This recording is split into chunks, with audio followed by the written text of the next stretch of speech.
السلام علیکم لسنرز، آئیے سچی کہانیوں کے سلسلے کی ایک نئی کہانی سنتے ہیں جس کا عنوان ہے تقدیر کے قیدی۔ تو آئیے شروع کرتے ہیں۔ ماں باپ سے بچھڑے اتنے برس ہو چکے ہیں کہ اب تو مجھے ان کے خد و خال بھی ڈھنگ سے یاد نہیں رہے، لیکن ان کا شدید احساس آج بھی میرے ساتھ یوں موجود ہے جیسے تپتی دھوپ میں کوئی گھنیرا شجر سایہ کرتے اور میں ہمیشہ اپنی ریگستان کی مانند زندگی کے چند آنسو اپنے آنچل میں سمو لیتی ہوں۔ کبھی کبھی تو ایسا لگتا ہے کہ میں شاید بغیر ماں باپ کے ہی پیدا ہوئی تھی، لیکن میری اس سوچ کا تعلق حقیقت سے نہیں ہو سکتا۔ ظاہر ہے میں بن ماں باپ کے تو پیدا نہیں ہو سکتی۔ منوس، 2 گھنٹے ہو گئے، کب تک کھانا تیار ہوگا؟ بھوک سے برا حال ہو رہا ہے۔ امی بنا تو رہی ہوں، میں نے چونکتے ہوئے ستیلی ماں کو ڈرتے ڈرتے جواب دیا، مگر ماں کو اس بات پر طیش آ گیا اور جھٹ میرے منہ پر تھپڑ رسید کرتے ہوئے چیخی، منحوس، ماں کو جواب دیتی ہے، زبان دراز! یہاں یہ حال ہے تو پرائے گھر جا کر کیا کرے گی؟ باپ کا نام روشن کرے گی؟ عمر دیکھو اور زبان دیکھو۔ نہیں تو امی، میں زبان تو نہیں چلا رہی، میں تو آپ کی ساری بات مانتی ہوں، سارا کام کرتی ہوں، جیسا کہتی ہیں ویسا ہی کرتی ہوں، پھر بھی آپ پتہ نہیں کیوں مجھے منحوس کہتی ہیں۔ آنسوؤں کے درمیان میری زبان دھیرے دھیرے کہہ رہی تھی، مگر ماں کا غصہ سوا ہوتا جا رہا تھا۔ منحوس، تجھے سبز قدم نہ کہوں تو کیا کہوں؟ ایسی منحوس ڈائن آئی کہ پیدا ہوتے ہی ماں کو کھا گئی، پھر دادی اور اپنے بھائی کو کھا گئی، باپ الگ بیمار رہنے لگا ہے، رہ گئی میں تو اس گھر میں آتے ہی بیمار رہنے لگی تھی۔ یہ میری ستیلی ماں تھی جس کی میں بچپن سے ہی خدمت کرتی آ رہی تھی، مگر آج تک اس کے منہ سے میرے لیے پیار یا حوصلہ افزائی کے 2 بول بھی نہ نکل سکے۔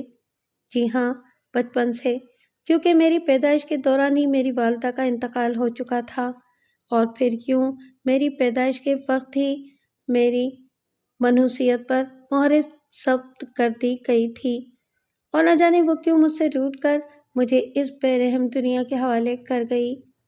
ماں کی وفات کے بعد میرے ننھے وجود اور مجھ سے بڑے ایک بھائی کو پالنے کی ذمہ داری کا مسئلہ درپیش ہوا تو میری دادی نے اپنا فرض سمجھتے ہوئے میرے باپ کی دوسری شادی کرا دی۔ ستیلی ماں جوان اور بہت خوش شکل تھی۔ ابو ستیلی ماں ہم بچوں کی دیکھ بھال کے لیے لائے تھے، مگر وہ خود اس کی دیکھ بھال میں لگ گئے۔ یوں ہم پیار کے بھوکے رہ گئے اور ماں کے پیار کے ساتھ ساتھ باپ کی شفقت سے بھی محروم ہو گئے۔ ہمارے گھرانے کا شمار لاہور کے خوشحال گھرانوں میں ہوتا تھا، اسی لیے جو محرومیاں ہمارا مقدر بنی، اس میں سب سے بڑی محرومی ماں کا پیار اور باپ کی شفقت کے ساتھ ساتھ عدم تحفظ کے احساس کی بھی تھی۔ خواب امید کے آسمان پر روشن ستاروں کی مانند ہوتے ہیں جو سدا ہماری دسترس سے دور رہتے ہیں۔ میرے بھی کچھ خواب تھے، ایک پاکیزہ زندگی گزارنے کا خواب، باپ کی شفقت میں محفوظ پناہ گاہ میں رہنے کا خواب، اور بالخصوص اپنی محبت، اپنی چاہت کو پا لینے کا خواب۔ ہاں، یہ خواب میرے تمام خوابوں کا مرکز تھا۔ میرے ماموں کا بیٹا عمیر، جو میرے خون میں گردش کی طرح میرے دل و دماغ میں بسا ہوا تھا۔ ہم دونوں ایک دوسرے کے دیوانے تھے۔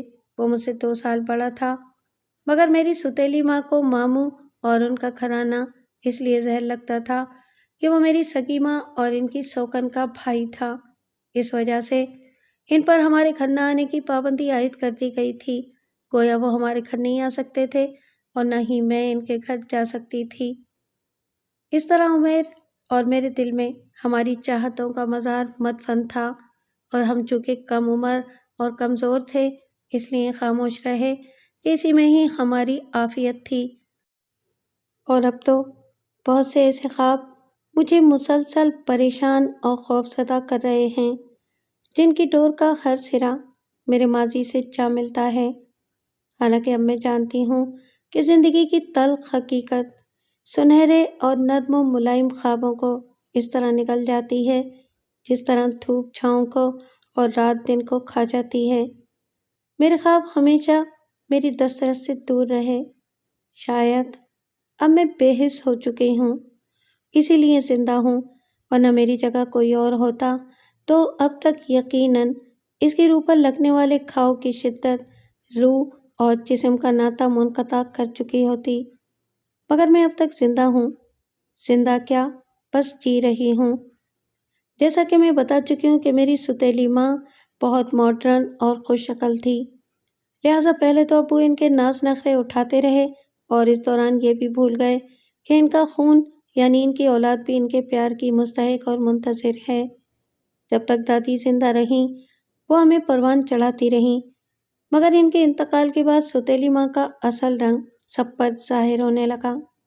مجھے یاد ہے جب میری عمر 10 برس تھی اور بھائی جو مجھ سے 2 برس بڑا تھا، اسے ایک روز بہت شدید بخار نے آ لیا، مگر ستیلی ماں نے اس پر کوئی توجہ نہ دی اور نہ ہی باپ کو متوجہ ہونے دیا، اور یوں میرا پیارا بھائی اسی بخار کی نظر ہو گیا۔ تقریباً مہینہ بھر وہ بخار میں جل جل کر ختم ہو گیا، اور پھر گویا ماں، دادی اور بھائی کے بعد میں اس بھری دنیا میں بالکل تنہا بے سائباں رہ گئی۔ سوتیلی ماں کے اطوار درست نہ تھے، وہ نہایت آزاد خیال، ستائش پرست اور دولت کی بھوکی تھی۔ ان کا ایک بھائی بھی تھا جو ہمارے ہی گھر رہتا تھا، عمر میں مجھ سے بہت بڑا تھا۔ مجھے اس سے خوف محسوس ہوتا تھا کیونکہ وہ مجھے گھور گھور کر دیکھتا رہتا تھا۔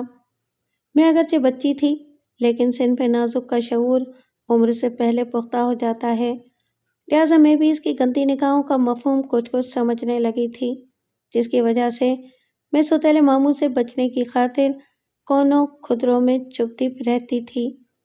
لیکن ماں کے کام بھی تو مجھے ہی کرنے پڑتے تھے، جو مجھے اپنی پناہ گاہ سے نکلنے پر مجبور کر دیا کرتے تھے۔ سارے گھر کا کام اور ان کے 2 عدد بچوں کی دیکھ بھال، سبھی ذمہ داریاں میں نے اتنی کم عمری میں سنبھال لی تھیں۔ نوجوانی کی دہلیز پر قدم رکھنے کے بعد جب ہر لڑکی مستقبل کے سہانے سپنے سوتے جاگتے دیکھتی ہے، اس عمر میں نے ہزاروں بار اپنے آپ کو گہری کھائی میں گرتے ہوئے محسوس کیا، جہاں گہرے اور مہیب سناٹے کے سوا میرے لیے کچھ بھی تو نہ تھا۔ عمر کے اس خوبصورت حصے میں نے اپنی معصومیت اور پاکیزگی کو داغدار ہوتے دیکھا۔ مردوں کے گھناؤنے روپ نے مجھے اپنے باپ سے بھی متنفر کر دیا تھا۔ آج اگر مجھے ان کا تحفظ حاصل ہوتا تو کسی غیر کی کیا مجال تھی کہ مجھے اپنے ہی گھر میں پامال کر دیتا۔ اس روز میں گھر میں تنہا تھی، ابو بزنس کے سلسلے میں ملک سے باہر تھے اور سوتیلی ماں اپنے کسی عزیز کی شادی میں شرکت کرنے گئی ہوئی تھیں۔ ساتھ میں اگرچہ ان کا بھائی تیمور بھی گیا تھا، مگر 1 گھنٹے بعد ہی وہ گھر واپس آ گیا۔ ہمارے گھر میں نوکر نہیں تھے، ابو کو پسند نہیں تھی یہ بات اور امی کا حسن خراب ہو جاتا، اسی لیے میں نے اپنی عمر سے زیادہ ذمہ داریاں سنبھال لی تھیں۔ میں اکثر تیمور کو اپنی طرف گھورتے ہوئے پاتی تھی، جس سے ایک انجانا سا خوف میرے اندر بیٹھ گیا تھا اور میں واقعی خوفزدہ سی رہنے لگی تھی۔ شکایت کس سے کرتی؟ کون میری بات، میرے خیالات کو سمجھنے کی کوشش کرتا؟ سترا، ذرا مجھے میرے کمرے میں پانی دے دینا، تیمور اچانک میرے سامنے آتے ہوئے بولا اور اپنے کمرے کی طرف چل دیا۔ میں نے پیچھے سے آواز لگائی اور انتہائی تیزی کا مظاہرہ کرتے ہوئے گلاس اس کی طرف بڑھایا۔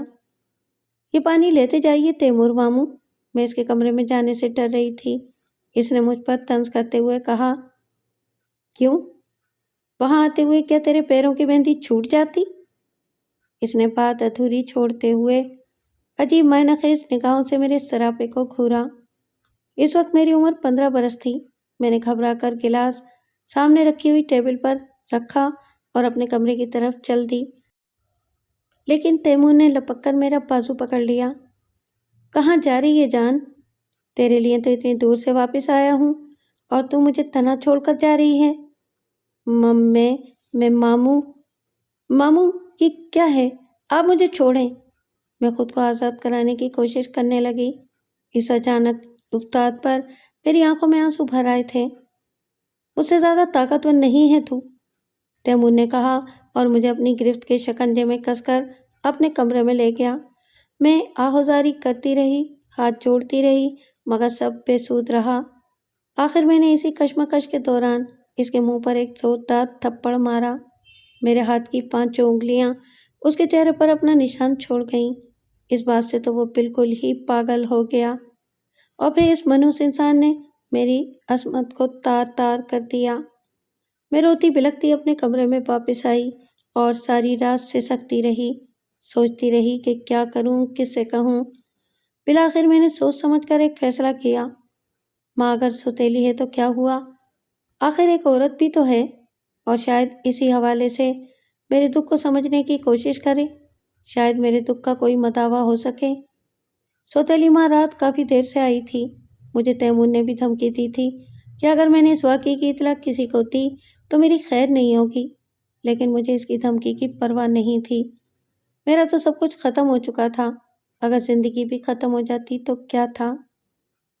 صبح ہونے پر جب میں حسب معمول ناشتہ بنانے کے لیے کمرے سے نہ نکل سکی تو ماں میرے کمرے میں آئی، جہاں میں بے ہوش پڑی تھی۔ ہوش میں آنے کے بعد میں نے ڈرتے ڈرتے بھیگے لہجے میں انتہائی رازداری سے ماں کو اصل حالات سے آگاہ کیا، مگر وہی ہوا جو سوتیلے رشتوں میں اکثر ہوتا آیا ہے۔ اس نے اپنے بھائی کا ہی ساتھ دیا اور اس بات کو ماننے سے صاف انکار کر دیا کہ اس کا بھائی اتنا گھٹیا کارنامہ انجام دے سکتا ہے۔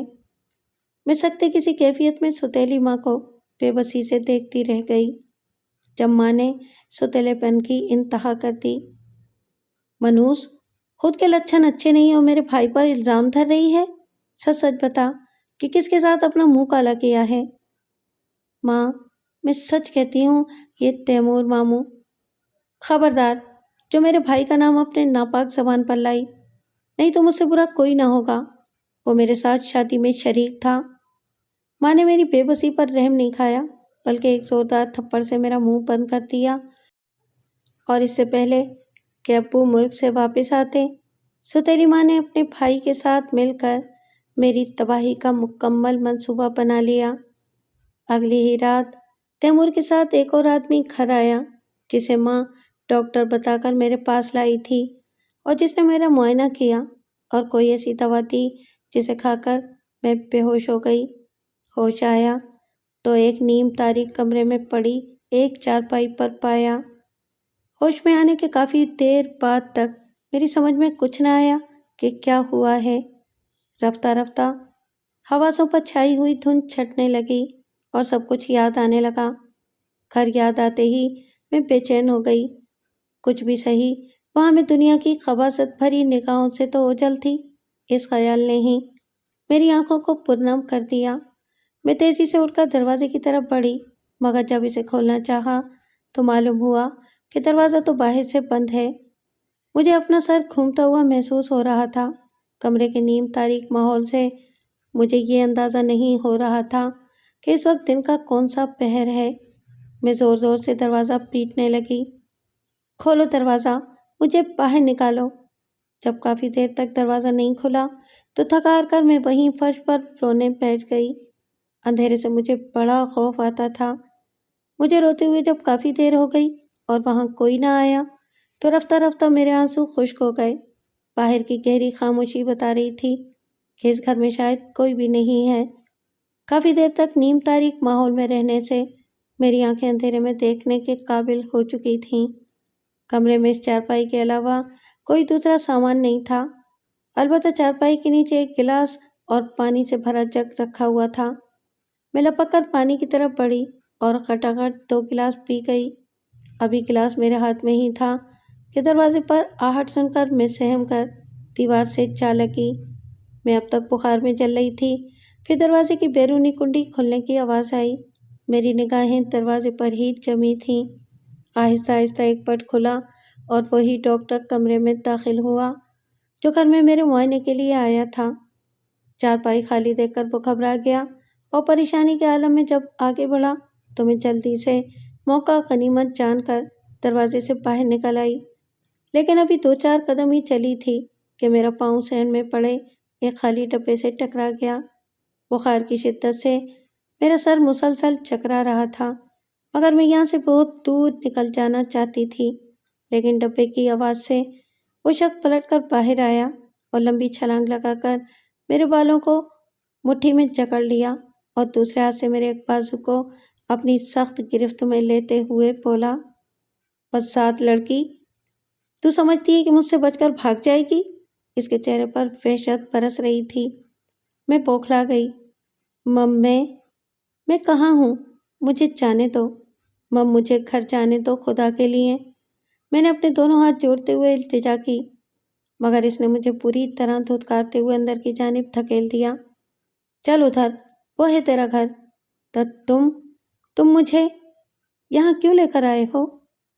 میں نے خود کو سنبھالتے ہوئے سوال کیا تو وہ بڑی کمینگی سے ہنسا۔ ظاہر ہے میری گڑیا، لڑکی رخصت ہو کر کہیں تو جاتی ہی ہے نا، اور تیرے گھر والوں نے تجھے اپنے گھر سے رخصت کر دیا ہے، کیا سمجھی؟ کیا مطلب؟ میں نے گھبرا کر پوچھا۔ مطلب یہ کہ میں نے تجھے 25,000 روپے میں خرید لیا ہے تیری ستیلی ماں سے۔ تیری ماں نے یہ خود سودا کیا ہے۔ پھر اس نے ایک تھیلا میری طرف بڑھاتے ہوئے کہا، لے یہ کھانا کھا لے۔ میں نے وہ تھیلا ایک طرف پھینکتے ہوئے کہا، مجھے کچھ نہیں کھانا، بس مجھے اپنے گھر پہنچا دو خدا کے لیے۔ بے بسی سے میں پھر رونے لگی۔ دیکھو رانی، یہ رونا دھونا مجھے متاثر نہیں کرے گا، کھانا کھاؤ اور سو جاؤ، صبح میں یہاں سے کراچی کے لیے نکل جانا ہے۔ اس نے سخت لہجے میں کہا تو میں اور بھی رو پڑی۔ مگر تم مجھے یہاں کیوں لائے ہو؟ میرے اس سوال پر اس نے ایک زوردار قہقہا لگایا۔ ارے میری رانی، تم تو میرے لیے سونے کی چڑیا ہو، اور سونے کی چڑیا کا شکار کس لیے کیا جاتا ہے، کیا تم اتنا بھی نہیں جانتی؟ اس نے معنی خیز نگاہوں سے میرے سراپے کی طرف بغور دیکھتے ہوئے کہا۔ اس کی باتوں کا مطلب سمجھتے ہوئے میری روح تک کانپ گئی تھی۔ میں نے زاروں قطار رونا شروع کر دیا۔ میں نے مشتعل ہو کر آنسوؤں کے درمیان کہا، میں لوگوں کو بتاؤں گی کہ تم نے مجھے زبردستی اغوا کیا ہے۔ معلوم نہیں کیوں وہ میری سب باتوں پر قہقہے لگا رہا تھا۔ میری اس بات کے جواب میں اس نے بتایا کہ میری ستیلی ماں اور اس کا بھائی یہ مشہور بھی کر چکے ہیں کہ میں اپنے کسی آشنا کے ساتھ گھر سے بھاگ گئی ہوں۔ وہ مزید بولا، جب تیری ماں اور تیرا ماموں ہی گواہی دے رہے ہیں کہ تو گھر سے بھاگ گئی ہے اپنے کسی آشنا کے ساتھ، تو پھر تیری بات کا یقین کون کرے گا کہ تجھے اغوا کیا گیا ہے؟ اس کی ٹھٹائی اور اپنوں کا ظلم دیکھ کر مجھے سکتہ سا ہو گیا۔ روشنی تو میرے پاس پہلے بھی نہیں تھی، مگر اب مجھے اپنے چاروں طرف صرف اندھیرا ہی اندھیرا نظر آ رہا تھا۔ مجھے لگا کہ جیسے میرے آگے کنواں اور پیچھے کھائی ہے، دونوں صورتوں میں میری ہی موت تھی۔ میں واپس گھر چلی بھی جاتی تو کون مجھ پر اعتبار کرتا؟ اور نہ جانے کی صورت میں مجھے بہت واضح نظر آ رہا تھا کہ میرا مستقبل کیسا ہوگا۔ وہ کمرے سے باہر چلا گیا اور میں کافی دیر تک اس ناگہانی افتاد پر آنسو بہاتی رہی۔ سوتیلا رشتہ ہمیشہ سوتیلا ہی رہتا ہے۔ مجھے میری ماں نے کبھی اپنی اولاد تسلیم نہیں کیا تھا۔ اس کی اولین خواہش اور کوشش یہی تھی کہ میں اس گھر سے اور اس کی دنیا سے کہیں دور چلی جاؤں۔ مجھے یاد ہے جب 12 برس کی تھی تو ماں نے میرے باپ کو نہ جانے کیسے اپنے حق میں ہموار کر کے اس بات پر راضی کر لیا تھا کہ وہ میری شادی اپنی عمر کے ایک بڈھے کے ساتھ کرتے ہیں۔ ماں نے نہ جانے کب اپنے جاننے والوں میں سے اس بوڑھے کو تیار کر لیا تھا۔ یقیناً اس سے بھی سودا طے کیا گیا ہوگا۔ وہ تو بھلا ہو میری دادی کا، جن کی شدید مخالفت نے مجھے اس عذاب سے محفوظ کر لیا تھا، اور اس کے 3 برس بعد ہی مجھ پر یہ کڑا عذاب نازل ہوا تھا جس میں صرف اور صرف میری ماں کا ہی ہاتھ تھا۔ ظاہر ہے مجھے معلوم تھا کہ میرا باپ تو اسی بات پر یقین کرے گا جو میری ماں اسے بتائے گی۔ گواہی کے لیے اس کا بھائی اور دوسرے لوگ بہت ہوں گے، مگر میرے حق میں بولنے والا کوئی نہ ہوگا۔ میں نے کمرے کے بیرونی حصے پر نظر ڈالی۔ صحن میں پھیلا اندھیرا اس بات کا غماز تھا کہ رات کافی بیت چکی ہے۔ میں زندگی میں پہلی بار اپنے گھر سے رات کو باہر تھی، اور شاید اپنے گھر میں رات اب مجھے کبھی نصیب نہ ہوگی۔ نہ جانے ابو کیا سوچیں گے میرے بارے میں، پتہ نہیں۔ سوتیلی ماں میرے بارے میں انہیں کیا کیا بتائے گی۔ ویسے وہ خود تو بہت خوش ہوگی کہ چلو اچھا ہے، بلا سے تو جان چھوٹی۔ تھوڑی دیر کے بعد وہ شخص پھر آیا۔ اس نے کھانے کا ایک اور تھیلا اٹھا کر میری طرف بڑھایا اور پیار سے چمکارتے ہوئے کہا، اس میں تیرے کھانے کا سامان ہے، لے کھا لے۔ میں نے لفافہ اپنے ہاتھوں میں پکڑ لیا۔ وہ میرے خط سے نزدیک کھڑا تھا۔ اس کی لال انگارہ سی آنکھوں سے مجھے خوف محسوس ہو رہا تھا۔ میں کسی شکاری کے جال میں پھنسی چڑیا کی مانند اندر ہی اندر کانپ رہی تھی۔ تم مجھے یہاں کیوں لائے ہو؟ انہوں نے مجھے تمہارے ہاتھ کیوں بیچا ہے؟ اور تم کیا چاہتے ہو؟ میں نے سہمے ہوئے لہجے میں پوچھا۔ اس نے بڑے پیار سے میرا ہاتھ پکڑا اور اپنے دونوں ہاتھوں کے درمیان دبا کر بولا، تو سننا چاہتی ہے تو سن، میں تجھے کراچی لے جاؤں گا۔ کراچی بہت بڑا شہر ہے، وہاں حسن کے قدردان بہت مل جاتے ہیں اور اچھے مال کا اچھا معاوضہ بھی مل جاتا ہے۔ میں سوائے آنسو بہانے کے اور کیا کر سکتی تھی؟ پھر اس کی آنکھوں میں بڑی عجیب سی چمک دیکھی۔ وہ معنی خیز انداز میں مسکرایا اور بولا، تو فکر نہ کر، میں ہوں نا، ہم کراچی جا کر شادی کر لیں گے، وہاں تجھے بڑے اچھے اچھے کپڑے اور قیمتی زیور پہناؤں گا، تو خوب لمبی لمبی کاروں میں سیر کرنا۔ وہ مجھے لالچ دے رہا تھا شاید۔ مجھے خاموش دیکھ کر وہ بولا، کیا تجھے یہ سب اچھا نہیں لگے گا شہپارہ؟ شہپارہ؟ شہپارہ کون؟ شہپارہ تو اور کون؟ وہ کہکہا لگا کر بولا تھا، آج سے تیرا نام سدرا نہیں بلکہ شہپارہ ہے، سمجھی؟ بھول جا اپنی پچھلی زندگی کو اور اس کے دیے ہوئے نام کو۔ اب تیرے عشق کے دن آ گئے ہیں، شکر کر میں نے تجھے تیری ستیلی ماں کے ظلم سے نجات دلا دی ہے۔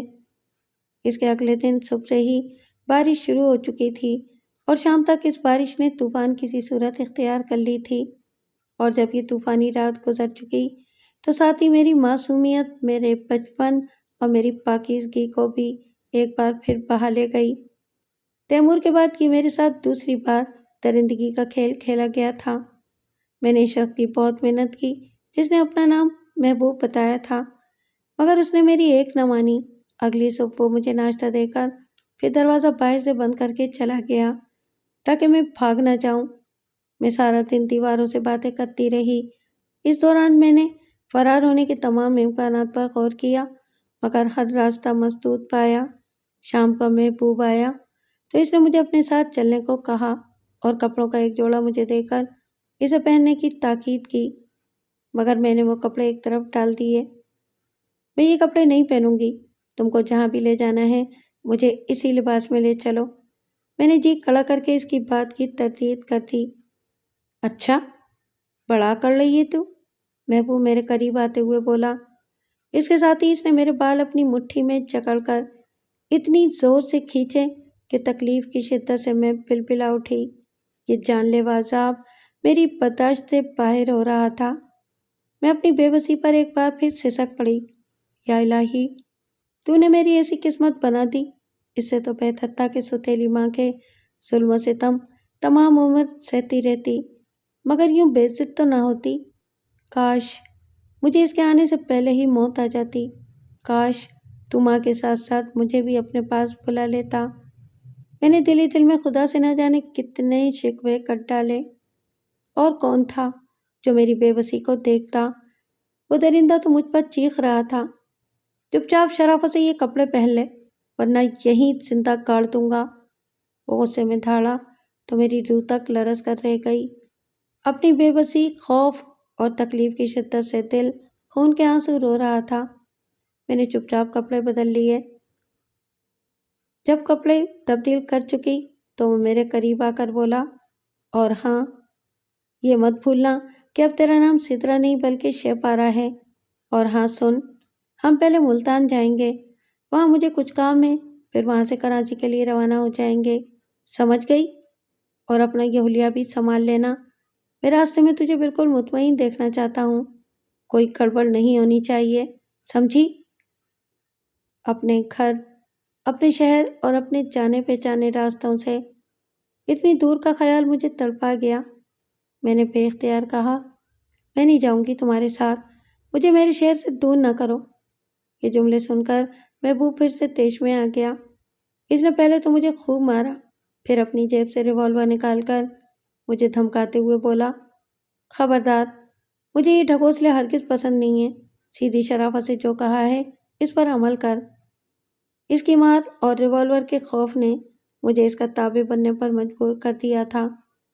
میں اس کے علاوہ اور کر بھی کیا سکتی تھی؟ اس کے لہجے اور رویے نے مجھے سمجھا دیا تھا کہ وہ اپنی دھمکی پر عمل پیرا بھی ہو سکتا ہے۔ میں یہ سوچنے لگی کہ اگر راستے میں موقع ملا تو ضرور فرار ہو جاؤں گی۔ محبوب نے شاید میرے چہرے سے میری دلی کیفیت کا اندازہ کر لیا تھا۔ اپنے ریوالور کو ایک بار پھر میرے سامنے لہراتے ہوئے بولا، ایک بات کان کھول کر سن لے، راستے میں شور مچانے یا بھاگنے کی کوشش کی تو پھر مرنے کے لیے بھی تیار رہنا، اور ہاں، اگر کوئی تجھ سے میرے بارے میں پوچھے تو کہہ دینا کہ میں تیرا شوہر ہوں اور تجھے تیرے میکے لے جا رہا ہوں۔ اور پھر اس کی دھمکی سے خوفزدہ ہو کر میں زبان رکھتے ہوئے بھی بے زبان ہو گئی اور اپنے شہر سے بہت دور اجنبی راستوں کی طرف چل پڑی۔ ریل میں کئی عورتوں نے مجھ سے بات کرنے کی کوشش کی، مگر میں محبوب کے خوف سے خاموش رہی۔ اس کی خوفناک لال لال آنکھیں برابر میری نگرانی کر رہی تھیں۔ سفر تمام ہوا اور ہم ملتان پہنچ گئے۔ یہاں ہم 2 رات ٹھہرے۔ یہاں بھی ایک درندہ میری معصومیت سے کھیلنے آ گیا اور میں اس کا بھی کچھ نہ بگاڑ سکی، کیونکہ مزاحمت کر کے بھی نقصان مجھے کو پہنچنا تھا۔ یہاں سے ہم کراچی کے لیے روانہ ہو گئے۔ اس دوران محبوب مجھے مسلسل تسلیاں اور جھوٹا بہلاوا دیتا رہا کہ وہ کراچی پہنچ کر ایک نئی زندگی کا آغاز کرے گا اور مجھ سے شادی کر کے شرافت کی زندگی بسر کرے گا۔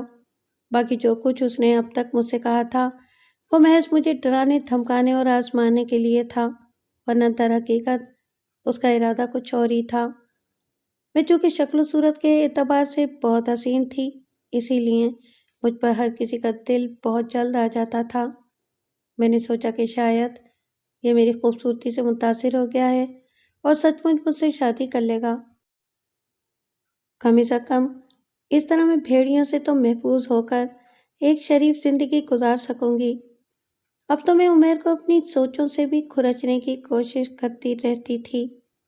میں جان گئی تھی کہ اب میرا مقام اس کی نظروں میں کیا ہوگا، لیکن اب بھی عمیر کا خیال آتے ہی میرے دل کی حالت بری ہو جاتی تھی۔ کراچی میں محبوب نے جس گھر میں مجھے رکھا، وہاں ایک بڑی عمر کی موٹی سی عورت اور 4 عدد نوجوان لڑکیاں تھیں۔ شروع میں تو اس نے بتایا کہ یہ عورت اس کی ماں اور یہ لڑکیاں اس کی رشتے دار ہیں جو انہی کے ساتھ شروع سے رہتی آئی ہیں۔ یہ لڑکیاں مجھے معنی خیز نگاہوں سے دیکھ کر مسکراتی تھیں، جبکہ ایک لڑکی جو شاید میری ہی ہم عمر تھی، نہ جانے کیوں بڑی گہری نگاہ سے میرا جائزہ لے رہی تھی۔ وہ فطرتاً خاموش طبع معلوم ہوتی تھی۔ وہ موٹی سی عورت جس کا نام رشیدہ تھا اور جسے محبوب نے اپنی ماں کہہ کر متعارف کرایا تھا، بڑے زرق برق لباس میں فل میک اپ سے آراستہ تھی۔ اس نے مجھے دیکھ کر بڑے بالہانہ انداز میں گلے لگایا، پیشانی پر بوسہ دیا۔ میں حیران تھی، مگر مصلحتاً مجھے خاموشی سے پہلے جائزہ لینا تھا کہ میں جن لوگوں کے درمیان لائی گئی ہوں وہ کیسے ہیں۔ محبوب مجھے ان لوگوں کے درمیان چھوڑ کر چلا گیا تھا، البتہ جاتے جاتے اگلے دن شام کو آنے کا کہہ گیا تھا تاکہ میں گھبراؤں نہیں۔ اب میں نے حالات سے سمجھوتا کر لیا تھا اور قسمت کے دھارے پر بہنا بھی سیکھ لیا تھا۔ آخر کچھ نہ کچھ تو انجام ہوگا ہی اس قصے کا۔ اس رات مجھے رشیدہ بیگم نے اپنے ساتھ ہی اپنے کمرے میں سلایا، جو بہت شاندار طریقے سے سجا ہوا تھا۔ میں نہ جانے کب کی تھکی ہوئی تھی کہ لیٹتے ہی نیند کی دیوی نے مجھے اپنی شفیق باہوں میں بھر لیا۔ اگلی شام محبوب آیا اور مجھ سے تنہائی میں کافی دیر ملاقات کر کے چلا گیا۔ اس دن کے بعد سے میں نے محبوب کی شکل نہیں دیکھی، البتہ تیسری رات جب میں اوپر چھت پر اکیلی بیٹھی رو رہی تھی تو وہی خاموش طبع لڑکی جس کا نام مجھے صفیہ بتایا گیا تھا، معلوم نہیں کب میرے پاس پہنچ گئی۔ مجھے روتا دیکھا تو میرے پاس ہی بیٹھ گئی اور سرگوشی کے انداز میں بولی، سنو شہپارہ، اب رونے سے کیا حاصل؟ یہ تو تمہیں محبوب دلال کے ساتھ بھاگنے سے پہلے سوچنا چاہیے تھا نا۔ محبوب ایجنٹ نے یقیناً تمہیں بھی سہانے سپنے دکھائے ہوں گے۔ کیا؟ محبوب ایجنٹ؟ میں چونکی، میں سمجھی نہیں۔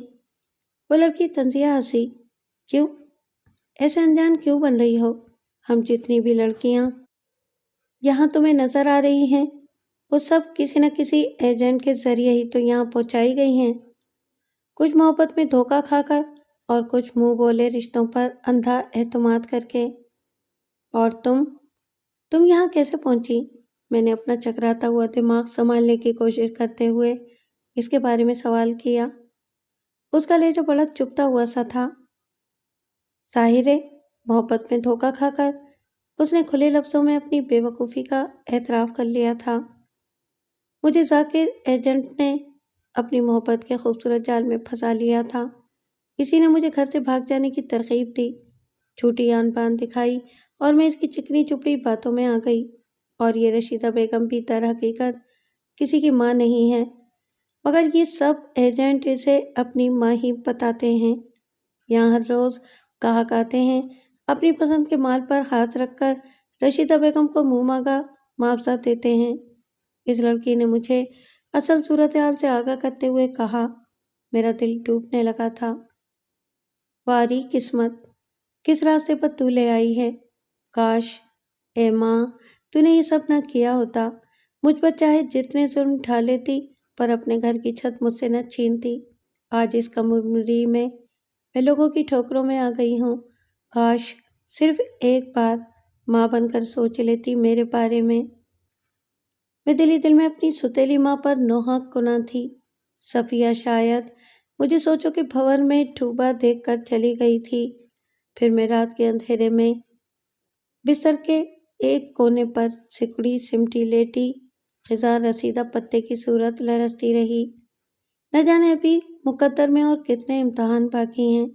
چلتے چلتے مجھے آخری بار کی ملاقات محبوب سے یاد آ گئی، جب میں نے اس سے پوچھا تھا کہ تم نے وعدہ کیا تھا کہ تم کراچی پہنچ کر مجھ سے شادی کر لو گے، کب کرو گے مجھ سے شادی؟ بولو۔ میرا یہ احمقانہ سوال سن کر وہ حسب عادت دیر تک ہنستا رہا، پھر میری آنکھوں میں جھانکتے ہوئے بولا، تو واقعی بڑی معصوم ہے۔ ارے بے وقوف، یہاں کا ماحول دیکھ کر بھی تیری کھوپڑی میں بات نہیں آئی کہ میں تجھے یہاں کیوں لایا ہوں؟ اب بھول جا مجھے بھی اور شادی کو بھی۔ اگرچہ مجھے اس سے بھلائی کی امید تو نہ تھی، مگر پھر بھی اس کی یہ بات سن کر میری ساری امیدیں راکھ کا ڈھیر بن گئیں۔ وہ اپنی بات جاری رکھتے ہوئے بولا، اب میں آج رات ہی واپس جا رہا ہوں۔ تو پھر میرا کیا ہوگا؟ میں نے کیا بگاڑا ہے تمہارا جو تم اس گندگی کے ڈھیر پر مجھے چھوڑ کر جا رہے ہو؟ خدا کے واسطے مجھے بھی ساتھ لے چلو، مجھ سے شادی کر لو، ساری زندگی تمہاری خدمت کروں گی۔ میں اس گندگی میں زندگی نہیں گزارنا چاہتی۔ میں نے تڑپ کر اس سے التجا کی، مگر وہ ڈھٹائی سے ہنسا اور بولا، تجھے بہت شوق ہے نا دلہن بننے کا، اب تو یہاں ہر روز دلہن بنے گی۔ میں نے کچھ کہنا چاہا، مگر لگتا تھا کہ میرے حلق میں جیسے کانٹے پڑ گئے ہوں۔ اور پھر یوں ہوتا رہا کہ آئے دن مجھے سجا سنوار کر لوگوں کے آگے پیش کیا جاتا رہا۔ ہماری نمائش یوں کی جاتی جیسے ہم انسان نہیں بلکہ بھیڑ بکریاں ہوں۔ ہمیں یوں لگتا جیسے کسی بہت ہی بے توقیر اور کم قیمت مال کا سودا طے ہو رہا ہو، بولیاں لگائی جا رہی ہوں۔ میں ایک بروکر سے دوسرے اور پھر تیسرے بروکر کے پاس سفر کرتی رہی۔ ابتدا میں نے رشیدہ بیگم کے پاس سے بھی 2 بار فرار ہونے کی کوشش کی تھی، مگر پکڑی گئی، اور پھر مجھے ایسی مار پڑی کہ ہفتوں بخار میں پھونکتی رہی، اور پھر میں نے فرار ہونے کے بارے میں سوچنا چھوڑ دیا۔ میرے اس نئے بروکر کا نام شہباز خان تھا۔ جب مجھے اس کے ہاتھوں فروخت کیا گیا تو میں اس وقت تک بے حس ہو چکی تھی۔ جب میں اس کے ڈیرے پر پہنچی تو دکھ کی ایک لہر میرے سینے میں اتر گئی۔ یہاں مجھے صفیہ دوبارہ نظر آ گئی، جو رشیدہ بیگم کے کوٹھے پر تھی۔ وہ بھی میری طرح بدنامیوں کا غلیظ سفر طے کرتے ہوئے یہاں تک پہنچی تھی۔ اس کی آنکھوں میں آج بھی وہی اداسی اور وحشت تھی جو پہلی بار میں نے اس کی آنکھوں میں دیکھی تھی۔ دن رات یوں ہی گزرتے رہے۔ ہر گزرتا دن میری تقدیر کی سیاہی میں مزید اضافہ کرتا جا رہا تھا۔ ایک روز شہباز خان نے حسب دستور تیار ہو کر مجھے اپنے کمرے میں آنے کا حکم دیا۔ میں نے حسب معمول بددلی سے لباس تبدیل کیا۔ چہرے پر میک اپ کی تہ چڑھائی اور اپنے گھنیرے لمبے بالوں کو کمر پر کھلا چھوڑ دیا۔ دوپٹہ بے پرواہی سے گلے میں ڈالا اور شہباز خان کے کمرے میں پہنچ گئی۔ اندر پہنچی تو دو آدمی آوارہ مزاج نواب بنے وہاں بیٹھے تھے۔ مجھ پر نگاہ پڑتے ہی انہوں نے مجھے آنکھوں ہی آنکھوں میں تولنا شروع کر دیا۔ ان میں سے ایک کو دیکھ کر میرے چہرے کے اعصاب تن گئے، میری رگوں میں لہو جوش مارنے لگا تھا۔ 12 برس مجھے اس ریگستان میں عذاب جھیلتے گزر گئے تھے، مگر اسے پہلی بار اس طرح کوٹھے پر برائے جمان دیکھا تھا۔ شاید وہ تو مجھے نہ پہچان سکا، مگر میں وہ چاہے جتنے روپ بدل لیتا، مگر پھر بھی میں اسے ہزاروں میں پہچان لیتی۔ گاہک کی نگاہوں کے انداز بتا رہے تھے کہ مال اسے پسند آ گیا ہے۔ بعض اوقات جب کبھی کوئی موٹی اسامی آتی تھی تو بروکر پہلے سے ہی ہماری بکنگ کرا دیا کرتا تھا، لہٰذا اس گاہک نے بھی دن میں آ کر مجھے بک کر لیا تھا، اور جس کے عوض شہباز خان کو بھاری معاوضہ مل گیا تھا، کیونکہ شہباز خان کی آنکھیں مسکرا رہی تھیں۔ میرا خون اندر ہی اندر کھول رہا تھا، میرے ہاتھ پیروں میں سنسناہٹ دوڑ رہی تھی، اور میرا ذہن رات کے بارے میں ایک خطرناک منصوبہ ترتیب دے رہا تھا۔ صفیہ نے میری بدلی ہوئی حالت کو محسوس کر کے بڑی رازداری سے میری کیفیت کے بارے میں استفسار کیا، تو میں اسے بتائے بغیر نہ رہ سکی۔ کوئی تو ہو جو میرے بھی دل کی بات سنے، میرے ذہن سے بھی بوجھ ہلکا کرے۔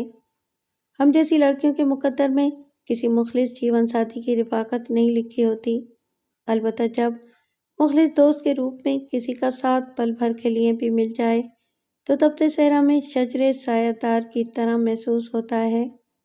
میں بھی صفیہ کی گود میں سر رکھ کر سسک پڑی تھی، اور وہ بھی میری روداد سن کر، میری تکلیف محسوس کر کے اپنے آنسوؤں پر قابو نہ رکھ سکی۔ اب مجھے بڑی شدت سے رات کا انتظار تھا۔ صفیہ نے پہلے تو مجھے اپنے منصوبے پر عمل پیرا ہونے سے روکنے کی کوشش کی، مگر پھر میں نے اسے قائل کر ہی لیا، اور پھر اس نے بھی میری پوری مدد کی اور مجھے میری مطلوبہ چیز حاصل کرنے میں میرا بھرپور ساتھ دیا۔ میں نے اسے قسم دی تھی کہ جیسے ہی وہ میرے کمرے میں کوئی غیر معمولی ہلچل محسوس کرے، فوراً اس چار دیواری سے باہر کہیں دور چلی جائے۔ میں نے اس سے کہا تھا کہ ممکن ہے کوئی نیک فطرت شخص رحم کھا کر ہی صحیح تجھے عزت کی زندگی بخش دے، تو اس ذلت سے لاکھ درجے بہتر ہے۔ اور اس نے مجھ سے وعدہ کیا تھا کہ وہ ایسا ضرور کرے گی، اور اگر زندگی نے اس کا ساتھ دیا تو وہ کسی نہ کسی طرح ایک بار تو ضرور میرے والد کو اصل حقائق سے آگاہ کرنے کی کوشش کرے گی۔ میں نے اسے اپنے پرانے گھر کی ایک ایک تفصیل بتا دی تھی۔ رات آئی اور رات کے ساتھ ساتھ میرے مقدر پر سیاہ بختی کی تختی لگانے والا بھی آ گیا۔ ہاں، وہ خود تیمور ہی تھا، میری سوتیلی ماں کا سگا بھائی اور میرا سوتیلا ماموں، جسے ماموں کہتے ہوئے بھی مجھے شرم محسوس ہونے لگتی ہے، مگر وہ مجھے نہیں پہچان سکا تھا۔ 12 برسوں میں مجھ میں اتنی تبدیلیاں آ گئی تھیں کہ اب میں 15 برس کی کمسن معصوم لڑکی نہیں تھی، اور آج رات وہ مجھ سے ایک بار پھر ٹاکرا کرنے آ رہا تھا، مگر آج رات وہ مجھ سے نہیں بلکہ میری موت سے ٹاکرا کرے گا۔ آج رات شاید اس کی آخری رات ثابت ہو۔ وہ آیا اور میرے بازو کو شرارت سے چھونے کی کوشش کی، مگر میں نے چالاکی سے اٹھلا کر دروازے کو ایک ادا کے ساتھ بند کر دیا۔ اس کا کہا کمرے میں گونجنے لگا۔ مجھے جو کام کرنا تھا اس کے لیے لازم تھا کہ فوراً دروازہ بند کر دیا جائے، تاکہ جب میں اپنے منصوبے پر مہلک وار کروں تو کوئی اس کی مدد کرنے کو فوراً آنے نہ پائے۔ اب تو مجھے اپنی زندگی کی بھی پرواہ نہیں تھی، لیکن اس وقت میرے خون میں یہ سرشاری رقص گناہ تھی کہ اپنے اس قاتل کو آج اس کے انجام تک پہنچانے جا رہی ہوں، جس نے میری پاکیزگی اور معصوم زندگی کا خون کر کے مجھ کو گناہوں کی دلدل میں دھسا دیا تھا۔ آج میں بے حد خوش تھی، خوشی میری انگ انگ سے پھوٹ رہی تھی۔ شاید کوئی قتل کرنے سے پہلے کبھی اس طرح خوش نہ ہوا ہوگا جس طرح کہ میں خوشی محسوس کر رہی تھی۔ میں نے اسے چونکانے کا ارادہ کرتے ہوئے سوال کیا، اور تیمور صاحب، آج کل آپ کے بہنوئی اور بہن کیسے ہیں؟ کچھ تو حال سنائیے ان کا۔ وہ یوں چونکا جیسے بم پھاڑ دیا ہو۔ تمہیں میری بہن اور بہنوئی سے کیا واسطہ؟ اس نے حیرت سے پوچھا تو میں نے اس کے تجسس کو مزید ہوا دی۔ تمہاری بہن زہرا خان اور بہنوئی صابر احمد کی کیسی گزر بسر ہو رہی ہے؟ کیا کبھی انہوں نے تمہارے باپ کا عذاب جھیلنے والی بیٹی کو یاد نہیں کیا؟ کیا کہانی گھڑی تھی تم نے صابر احمد سے؟ کسی طرح کہاں گئی؟ اس نے میرے چہرے پر نگاہ گاڑتے ہوئے کہا، اوہ تو یہ تو ہے۔ وہ مجھے پہچان گیا تھا۔ چل اچھا ہوا کہ آج زندگی نے ایک بار پھر تجھ سے ملا دیا، اس نے خباثت سے کہا اور میرے نزدیک آنے لگا۔ ایسی بھی کیا جلدی ہے تیمور جی؟ پہلے یہ تو بتا دو کہ ابو کو کیا کہانی سنائی تھی؟ میں نے ٹھہرے ہوئے لہجے میں کہا۔ اسے چھوڑ، اب جو ہونا تھا وہ ہو چکا۔ تیرا باپ تو اسی وقت مر گیا تھا دل پکڑ کر جب تیرے بھاگ جانے کی خبر سنی تھی۔ البتہ میری بہن کا ابھی 2 سال پہلے انتقال ہوا ہے۔ بس یا اور کچھ سناؤں؟ تیمور نے انتہائی مختصر الفاظ میں میرے باپ کے گھر کی تباہی کا نقشہ کھینچ دیا۔ وہ میری طرف دھوکے سے لپکنا چاہا، لیکن اس بار بھی قسمت میرے ساتھ تھی۔ جب مظلوم طاقت پاتا ہے تو بڑے سے بڑا ظالم بھی بے دست و پا ہو جاتا ہے۔ یہی کچھ تیمور کے ساتھ بھی ہوا۔ میں نے انتہائی تیزی سے پیچھے ہٹتے ہوئے مسیری کا رخ کیا اور تکیے کے نیچے سے ریوالور نکال کر تواتر سے اس کے سینے میں 4 گولیاں اتار دیں۔ مت پوچھو کہ کیسی خوشی اور کتنا سکون ملا تھا۔ فائر کی آواز سن کر شہباز خان بھی لاک کھول کر اندر آ گیا تھا۔ مجھے وہاں سے بھاگنا نہیں تھا، بلکہ میں تو مر جانا چاہتی تھی۔ اب مجھے زندگی کی کوئی خاص ضرورت نہیں رہی تھی۔ ابو کی موت کا سن کر تو میرے اندر جینے کی ہر امنگ دم توڑ گئی تھی۔ شہباز خان اندر آیا تو میں دروازے کی آڑ میں ریوالور لیے کھڑی تھی۔ جیسے وہ اندر آیا میں نے 2 گولیاں اس پر بھی داغ دیں، جن میں سے ایک اس کے بازو میں لگی اور دوسری اس کے دماغ میں سوراخ کر گئی۔ مجھے امید تھی کہ صفیہ اس جہنم سے بہت دور پہنچ چکی ہوگی۔ اس کے بعد مجھے پولیس کے حوالے کر دیا گیا۔ میرا کون والی وارث تھا جو میرے لیے کچھ کرتا؟ بہرحال اگلے دن عدالت میں پیشی ہوئی اور پولیس نے 1 ہفتے کا ریمانڈ لے لیا۔ یہ ہفتہ میرا کس اذیت میں گزرا اس کا بیان لفظوں میں کرنا ممکن نہیں ہے۔ یہاں بھی بروکروں کی کمی نہیں تھی، بس فرق یہ تھا کہ یہ باوردی تھے۔ ہفتے بھر بعد انہوں نے مجھے جیل بھیج دیا۔ جیل کی دنیا میرے لیے بالکل ہی نیا تجربہ تھی۔ یہاں آ کر مجھ پر یہ انکشاف ہوا کہ ان اونچی اونچی اور مضبوط دیواروں کے پیچھے کون سی ایسی برائی ہے جو نہیں ہوتی۔ حالانکہ جیل میں آ کر میں نے سکون کا سانس لیا تھا کہ اب یہاں کوئی بھیڑیا میری بوٹیاں نوچنے نہیں آئے گا، لیکن ایسا میرے نصیب میں کہاں لکھا تھا۔ ایک دن اچانک وہ کچھ ہو گیا جس کی امید میں شاید مرتے دم تک نہیں کر سکتی تھی۔ اس دن میں حسب معمول اپنی کوٹری میں تنہا بیٹھی خیالوں میں گم تھی کہ ایک سپاہی نے آ کر مجھے میری ملاقات کی اطلاع دی تو میں بری طرح چونک گئی کہ میرا بھلا اب دنیا میں کون ہے جو مجھ سے ملنے آ گیا۔ میں حیران سی باہر آئی تو سامنے ہی صفیہ بیٹھی تھی۔ اس کے ساتھ کوئی مرد بھی تھا جو وکیل کے لباس میں ملبوس تھا۔ ہاتھوں میں چند فائلیں تھیں۔ صفیہ بے اختیار ہو کر میرے گلے لگ گئی۔ اس کی شخصیت کو دیکھ کر اندازہ ہو رہا تھا کہ اب وہ اپنی زندگی سے مطمئن ہو گئی ہے۔ چند منٹ بعد میں نے اسے خود سے الگ کیا تو اس کی آنکھوں میں آنسو تیر رہے تھے۔ صفیہ، تو یہاں کیسے پہنچ گئی؟ تجھے کیا معلوم کہ میں کہاں ہوں؟ شہپارا، میں تیرا احسان ہی کب بھولی ہوں جو تجھ کو بھول جاتی، اور پھر ڈھونڈنے سے تو خدا بھی مل جاتا ہے۔ تو پھر میری بہت بڑی محسن ہے۔ ابھی اس کی بات مکمل نہیں ہوئی تھی کہ اس کے ساتھ والے شخص نے گلا کھنگار کر اپنی موجودگی کا احساس دلایا تو صفیہ اور میں دونوں چونک کر اس کی طرف متوجہ ہو گئے۔ میں نے اس کی طرف سوالیہ نگاہوں سے دیکھا تو صفیہ نے اس کا تعارف کراتے ہوئے کہا، شہپارا، یہ وکیل صاحب ہیں، اب یہ تمہارا کیس لڑیں گے۔ اس نے اور وکیل نے بتایا کہ وہ میرے مقدمے کو نئے سرے سے عدالت میں لانا چاہتے ہیں۔ مگر یہ میرا کیس کیوں لڑیں گے؟ مجھے باہر نکل کر کون سی جائے پناہ مل جائے گی؟ میرے لیے تو کوئی بھی گوشہ عافیت نہیں۔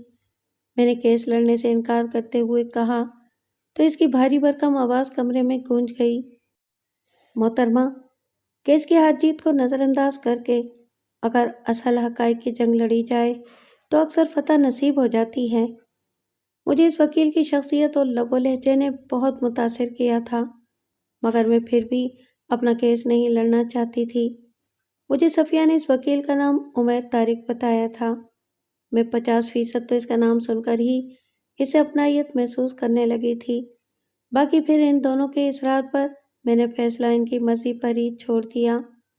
کیس لڑنے کے لیے ضروری تھا کہ میں وکیل صاحب کو مکمل طور پر اپنی زندگی کے حالات و واقعہ سے آگاہ کرتی تاکہ وہ میری حق میں لڑنے کے لیے کیس کو مضبوط بنا سکیں۔